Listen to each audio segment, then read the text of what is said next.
Olá, que bom que você sintonizou o programa Está Escrito. Eu tenho certeza que você não vai se arrepender. Fé é acreditar, mas ninguém pode confiar em alguém que não conhece o direito. Por isso, o programa Está Escrito quer oferecer a você a oportunidade de conhecer a Deus e desenvolver a sua fé. Esse é um dos temas do curso Verdades Bíblicas. Ouça agora apenas um trecho desse tema apresentado por Cid Moreira. Tiago, capítulo 1, verso 22, afirma que não devemos ser somente ouvintes, mas praticantes de toda a palavra de Deus. Continue ouvindo a voz de Deus e aprendendo deste livro maravilhoso. O curso Verdades Bíblicas é um presente do Está Escrito para você, totalmente grátis. Basta acessar o blog novotempo.com/está escrito e logo na primeira página preencher um cadastro. Você receberá em sua casa sem nenhum custo. Se preferir, você pode mandar suas informações através do e-mail estaescrito@novotempo.com ou escrever para a Caixa Postal 7, CEP 12.300-970, Jacareí, São Paulo. Vamos, estamos aguardando por você.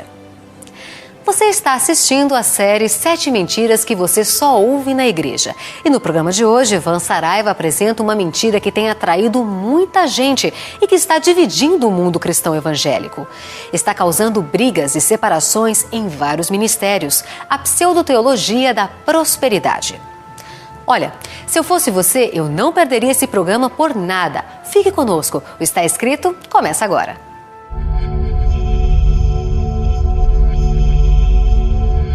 Ele permaneceu através dos tempos.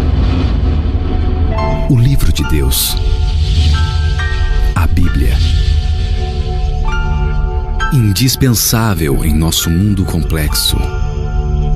Transmitindo esperança ao redor do mundo.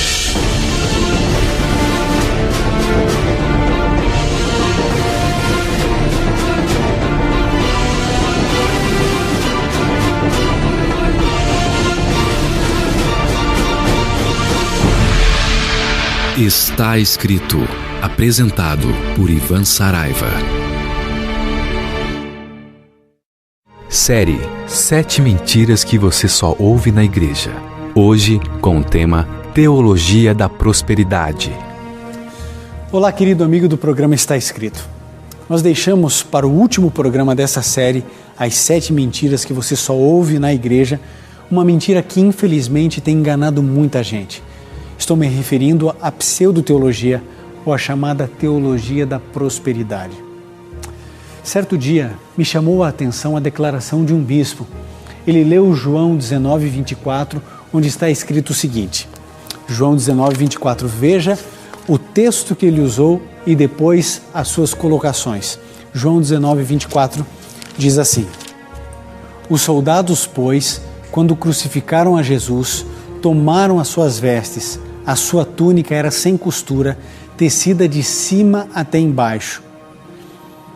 E então, querido, o bispo, que prefiro não dizer o nome aqui, ele afirmava algumas coisas interessantes. Ele dizia assim, né? Jesus usava roupas de grife. Era o tipo de vestimenta que os reis e os mercadores ricos usavam. E disse mais, Jesus tinha uma roupa tão bonita, tão cara, que os soldados disputaram para ver quem ficaria com ela. Outra coisa, ele afirmava, Jesus era acompanhado por mulheres ricas que o serviam. Ele tinha os seus 12 discípulos e mais um grupo de 20 ou 30 pessoas para o alimentar diariamente. Ele continuava dizendo, quanto custa isso? A casa de Lázaro e outras residências onde ele se hospedava eram de classe média naquela época ou até mesmo uma classe média alta. Portanto, ele dizia, eu não consigo enxergar na Bíblia um Jesus pobre, um Jesus que tinha uma vida paupérrima. Veja que ponto chega o discurso.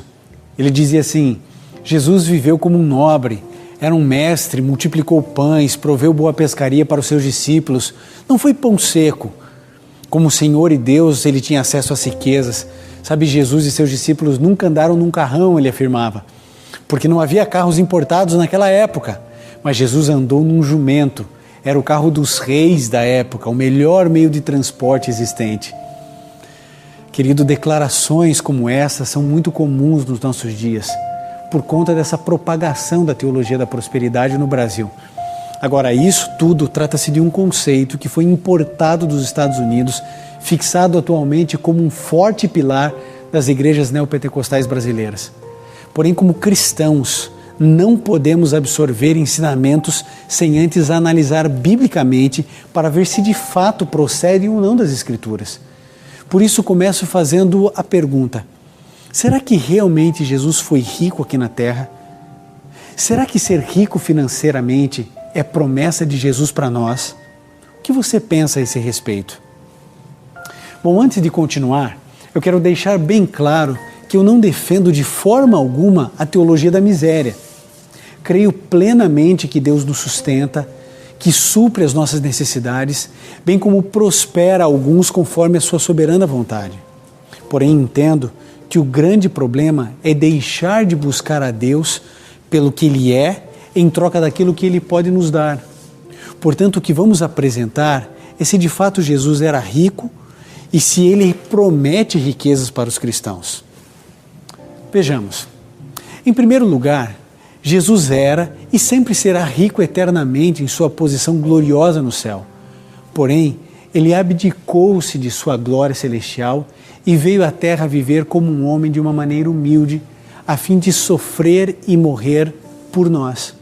Isso está escrito de maneira bem clara e evidente no livro de 2 Coríntios, no capítulo 8, no verso 9. A palavra de Deus diz assim: pois conhecereis a graça do nosso Senhor Jesus Cristo, que sendo rico, se fez pobre por amor de vós, para que pela sua pobreza vos tornasseis ricos. Você entende? É óbvio que a riqueza aqui, ela extrapola a questão material. Jesus é rico no céu? Claro que é, em todos os sentidos, de uma maneira muito mais ampla, mas Ele se fez miserável, para que através dessa pobreza Ele pudesse então nos tornar ricos. Mas isso não significa que Ele vai tornar cada um dos seus filhos ricos. Caso contrário, todos os cristãos sinceros seriam milionários, bilionários. Então, se eu sou pobre e sou um cristão, na verdade, eu não sou quem eu deveria ser. Você entende como é complexo tudo isso? Ao contrário do que afirmam os defensores da teologia da prosperidade, nessa passagem está muito claro que Jesus abandonou a sua glória e escolheu ser pobre. Veja o que diz o livro de Marcos, no capítulo 6, verso 3. Marcos 6, 3 diz assim: não é este o carpinteiro, o filho de Maria? E escandalizavam-se nele. Você percebeu? Escandalizavam-se nele. Sabe por quê? Porque ele era um filho de um carpinteiro. Ser um carpinteiro seria o mesmo que dizer que Jesus era um trabalhador braçal. Sabe, um mestre, um nobre, alguém da alta classe, da elite, não se realizaria com esse tipo de trabalho. A oferta oferecida por seus pais no templo, vocês se lembram quais eram essas ofertas? Eles ofereceram 2 rolinhas ou 2 pombinhas. Essa era uma oferta praticada pelos pobres. Se você for lá em Levítico 12:8, é isso que você vai encontrar. Sua cidade, a cidade onde ele nasceu, era uma cidade menosprezada. Lembre-se do que diziam: pode vir alguma coisa boa de Nazaré. Cristo tornou-se pobre no mundo, não para trazer riquezas materiais à humanidade, mas para trazer a salvação, que é a verdadeira riqueza. Por consequência também, obviamente, a transformação de vida em amor para com o próximo. Jesus, conhecendo o coração das pessoas, ao responder a alguém que queria segui-lo, provavelmente para buscar algum tipo de benefício próprio, sabe o que disse ele em Lucas 9:58? Jesus foi tão claro, e eu acho que isso deveria estar também claro na minha e na sua mente. Lucas 9:58 diz: as raposas têm seus covis, e as aves do céu têm seus ninhos, mas o Filho do Homem não tem onde reclinar a cabeça. Note que Cristo aborda exatamente a questão de moradia, uma resposta clara, Jesus dizendo que não tinha fazendas, não tinha casa na praia, não tinha uma mansão sobre um monte, não tinha nada disso. Eu não tenho onde reclinar a cabeça. Jesus não tinha nenhum tipo de propriedade aqui nessa terra. Como é que pode vir um bispo falar que Jesus era rico, porque era nobre, porque era isso, que era... Gente, eu e você quando ouvirmos esses modismos teológicos, essas teorias, nós precisamos voltar à Bíblia. Então você não pode, como um cristão sincero e verdadeiro, frequentar uma igreja que ensina uma teologia que é mentirosa. É uma mentira que milhares, talvez milhões de pessoas estejam ouvindo essa semana em milhares de templos espalhados no Brasil. Já há algum tempo saiu uma edição da revista Forbes falando exatamente sobre o patrimônio pessoal de alguns pastores aqui no Brasil. Isso é uma vergonha para o cristianismo. Você se lembra dos discípulos? Na primeira multiplicação de pães e peixes, os discípulos estavam preocupados com a multidão que seguia Jesus Cristo. E quando Jesus disse, dá-lhes voz de comer, eles responderam, 200 denários não seriam suficientes para alimentar essa multidão. O fato era que eles não tinham condições financeiras. Foi necessária uma operação de milagre de Jesus para poder alimentá-los. Certa ocasião, quando Jesus chegou em Cafarnaum, isso está em Mateus 17, 24, até ali o verso 27, diz assim, que ele não tinha dinheiro para efetuar o pagamento do imposto na cidade. Você se lembra dessa história? Foi necessário operar mais um milagre através de Pedro para efetuar o pagamento do imposto. Jesus não tinha uma moeda no bolso para usar, porém então foi necessário alguém trazer uma para que Jesus pudesse vê-la. Você se lembra? Jesus, ele é tão claro com essa questão do dinheiro. A afirmação dos pregadores da prosperidade de que um jumento que Jesus utilizou para entrar em Jerusalém era como um carro importado da época, chega até a ser engraçada e mostra o despreparo bíblico dos defensores da teologia da prosperidade. Ora, basta uma análise do contexto cultural da época e a gente vai perceber que já haviam carruagens, cavalos, eles eram usados desde os tempos dos Ixos e não um jumento. Na Bíblia, vemos claramente um exemplo disso. Você tem aí a sua Bíblia? Pode abri-la então no livro de Atos, no capítulo 8, no verso 27 e no verso 28. Veja esse exemplo que vai ficar bem claro que realmente existiam outros meios de transporte muito melhores do que um jumento. Atos 8, 27 e 28 diz assim: Eis que um etíope eunuco, alto oficial de Candace, rainha dos etíopes, o qual era superintendente de todo o seu tesouro, que no seu carro viera adorar em Jerusalém, estava de volta e assentado no seu carro vinha lendo o profeta Isaías. Você viu? Além disso, o jumento não era de Jesus, era emprestado. Então a gente vê aqui claramente alguém viajando em uma carruagem, em um carro. Agora, falar do jumentinho que Jesus andou, que estava profetizado no Antigo Testamento, agora esse jumentinho nem era de Cristo. Tudo, ou quase tudo que Jesus possuía durante o seu ministério era doado. Veja o barco que ele usou para pregar, não era dele. O lugar para fazer a ceia não era dele. Ele ficava na casa de Pedro quando estava em Cafarnaum, ou na casa de Lázaro em Betânia. Portanto, não é de se admirar que a roupa que ele usou fosse também uma doação de alguém. Jesus não tinha dinheiro, amigo. Os pregadores da teologia da prosperidade, tentando contra-argumentar, ainda colocam que os apóstolos eram prósperos financeiramente. Porém, a Bíblia claramente refuta essa ideia. Dentre vários exemplos bíblicos, podemos listar alguns.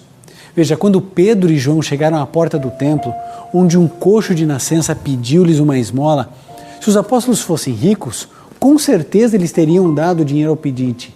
Mas não foi isso que aconteceu. Sabe o que eles falaram? Não temos prata nem ouro, mas o que eu tenho eu te dou. E aí então, em nome de Jesus Cristo, aquele homem foi curado. Nós vemos claramente aqui Pedro e João dizendo, prata e ouro eu não tenho. No entanto, a gente vê muitos apóstolos por aí hoje em dia cheios de prata e cheios de ouro. O apóstolo Paulo passou por muitas necessidades financeiras, inclusive tendo que trabalhar fabricando tendas para se sustentar. O mesmo também ensinou a respeito da expectativa de buscar riquezas materiais. Veja o que o maior de todos os apóstolos nos disse em 1 Timóteo 6, do verso 8 ao verso 10. Tendo sustento e com o que nos vestir estejamos contentes. Ora, os que querem ficar ricos caem em tentação e cilada, e com muitas concupiscências insensatas e perniciosas, as quais afogam os homens na ruína e perdição. Porque o amor do dinheiro é a raiz de todos os males, e alguns, nessa cobiça, se desviaram da fé e a si mesmos se atormentaram com muitas dores. Eu acho que ficou claro a você, amigo. O amor ao dinheiro, o desespero para buscar esse dinheiro, o amor à prata e ao ouro é a raiz de todos os males. Agora você vai me dizer que o apóstolo Paulo era um apóstolo próspero, cheio de posses, de riquezas, de ostentação, que andava com anéis de ouro. Amigo, a gente vê a vida simples que Jesus e os seus discípulos viviam. Como podemos ver, não existe base bíblica alguma para afirmar que Jesus ou os apóstolos eram ricos. Na verdade, Cristo nunca defendeu a busca por riquezas materiais. Pelo contrário, condenou-a, mostrando o verdadeiro padrão a ser almejado. Ele deixou isso claro em Mateus 6, 19 e 20. Perceba que nesse programa nós estamos usando muitos textos bíblicos para que você veja que é a Bíblia quem refuta a teologia do Evangelho da Prosperidade. Mateus 6, 19 e 20 diz assim: Não acumuleis para vós outros tesouros sobre a terra, onde a traça e a ferrugem corroem, e onde ladrões escavam e roubam, mas ajuntai para vós outros tesouros no céu, onde a traça nem ferrugem corrói e onde os ladrões não roubam. O que Jesus disse? A gente não deve se preocupar em juntar, acumular tesouros e mais tesouros aqui na terra. E ele terminou perguntando: como se ajunta tesouros no céu? Jesus disse ao jovem rico em Mateus 19, 21 assim: se queres ser perfeito, vai e vende tudo que tens, lembra da história? Dá tudo aos pobres e terás um tesouro no céu. Jesus não disse para o jovem rico dar a sua riqueza para ele mesmo, para Jesus, muito menos para os seus discípulos. Portanto, cuidado, porque esses que estão na revista Forbes podem ter o mesmo fim do jovem rico. Quando Jesus disse, vai e vende tudo que tens e dá aos pobres, é aos pobres, não é a igreja nenhuma. O texto diz que esse jovem saiu triste porque era dono de muitas propriedades, era muito rico.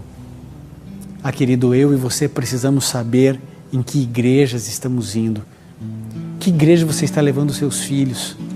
É claro que a teologia da prosperidade parece ser bela, atrativa. Lógico que é. Imagine, eu sou o filho de um rei, Deus me ama, Deus quer o melhor para mim, Ele não me quer ver na pobreza. Você percebeu que existe aqui uma mescla de verdade com mentira? É claro que Deus te ama, é claro que Ele quer o seu melhor, afinal de contas Ele é o seu Pai. Deus nos sustenta, foi Jesus quem disse, olha, eu cuido dos passarinhos, das flores, eu visto as flores, não vou cuidar de você, se eu alimento os passarinhos, não vou alimentar você. Deus quer que você tenha segurança nele, paz. Agora, querido, barganhar com Deus, imaginar que Jesus era próspero, rico aqui na terra, que os discípulos eram cheios de dinheiro, querido, isso não tem nada dentro da Bíblia, não existe base nenhuma. Por isso, querido, não se deixe seduzir com uma mensagem dessas. Pode parecer bonita, pode parecer bíblica, mas não é. Por isso hoje eu faço um apelo a você. Pare de frequentar igrejas assim, porque a única coisa que eles querem de você é o seu dinheiro. Eles querem que você prospere, desde que através da sua prosperidade você doe mais, doe mais, doe mais. A Bíblia diz que aqueles que pregam do Evangelho devem viver do Evangelho, mas não se enriquecer do Evangelho. E o que nós vemos é que esses telepastores, que esses indivíduos que criam suas próprias igrejas, eles são ricos, abastados, com muito mais do que eu e você temos, porque eles usam do Evangelho para se enriquecer. Agora, você precisa entender, Deus quer o melhor para você, Ele ama você, Ele tem um carinho tão grande por você que Ele não vai deixar você nesse erro. E Ele está libertando hoje você. Hoje você pode dizer a Deus: Senhor, eu sou teu. Hoje você não quer quebrar o seu silêncio espiritual e dizer: Senhor, eu quero ouvir a tua voz. Você precisa descobrir que existe graça para todos aqueles que o aceitarem. A Joyce irá cantar. Hoje tome a sua decisão. Hoje é o momento de você falar: Senhor, eu não quero uma teologia atrativa, eu quero uma teologia bíblica. Tome essa decisão, converse com Jesus e eu tenho certeza, Ele irá direcionar os seus passos. Olho o tempo, olho a vida, sentimentos vêm e vão, entre livros e palavras procuro por sabedoria,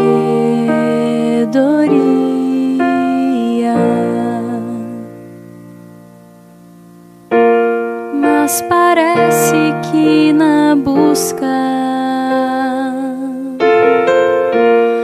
eu me perco por tentar e percebo que sozinho não há como encontrar o teu lugar. Hoje eu quebro meu silêncio pra te ouvir. Hoje eu sou o teu.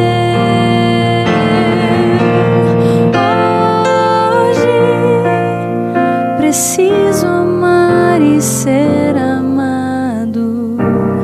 Hoje eu vou viver. Nos meus passos, nos meus atos, tento ser o que não sou. É tão difícil ser exposto, mas da verdade eu preciso.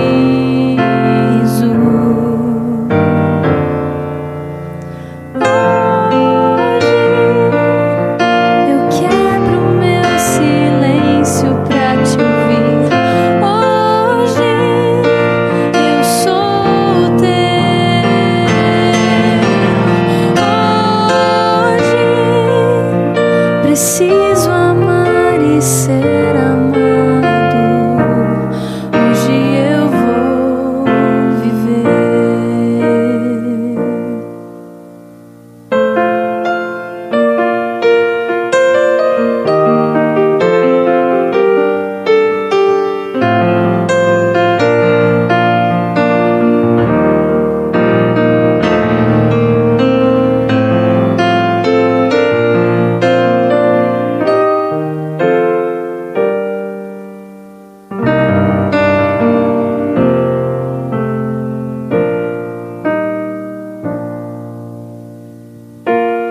Descobri que existe graça para todo que aceita.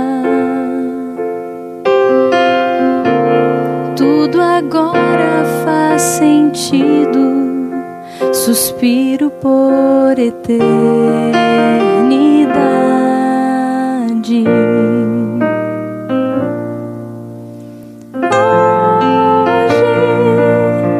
Eu quebro meu silêncio pra te ouvir. Hoje eu sou o teu. Hoje preciso amar e ser amado.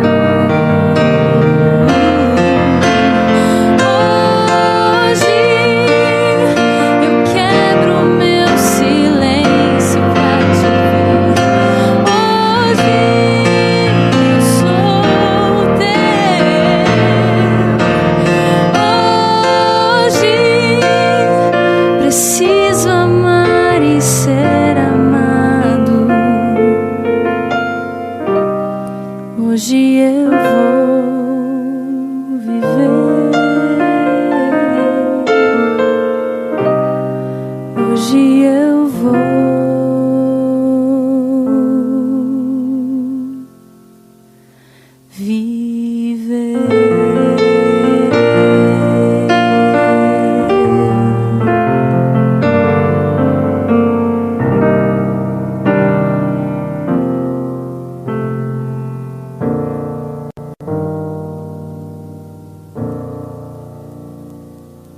puder, feche seus olhos, curve sua fronte e vamos juntos orar. Querido Pai, nós te agradecemos porque temos a certeza de que o Senhor nos ama e quer o nosso melhor. Não permita que sejamos enganados. Não permita que mais essa mentira nos desvie do céu. Como pessoas que te amam e que querem te servir, nós queremos saber a tua vontade. Nós queremos seguir a teologia bíblica, não a teologia de um modismo que vem, que vai e que engana milhares e milhares de pessoas. Ajude-nos para que a tua verdade venha nos libertar. É o que pedimos em nome de Jesus. Amém. No Está Escrito de hoje, você pode ver que a teologia da prosperidade está ligada ao materialismo e amor ao dinheiro, e é uma armadilha muito usada para enganar membros e lideranças de igrejas. Mas será que o dízimo e ofertas são ensinamentos bíblicos? Esse é um dos 21 temas do curso Verdades Bíblicas, apresentado por Cid Moreira. Você pode ouvir no carro, no seu computador ou no seu aparelho de som, a hora que você quiser. Pode ainda baixar os áudios em MP3 para colocar no seu celular. O curso Verdades Bíblicas é um presente do Está Escrito para você, totalmente grátis. Basta acessar o nosso blog em novotempo.com/está escrito, preencher um cadastro logo na primeira página e depois clicar no ícone com a ilustração do estudo bíblico. Se preferir, mande um e-mail para estaescrito@novotempo.com ou escreva para a Caixa Postal 7, CEP 12.300-970, Jacareí, São Paulo. E não se esqueça de nos informar o seu nome e endereço completo com o CEP, e você vai receber em sua casa totalmente grátis. Você pode também nos seguir no Twitter, @NT Está Escrito, ou no Facebook Está Escrito Brasil. Faça contato conosco, estamos esperando por você. E lembre-se, está escrito, nem só de pão viverá o homem, mas de toda a palavra que sai da boca de Deus. Sentimentos vêm e vão, entre livros e palavras, procuro por sabedoria,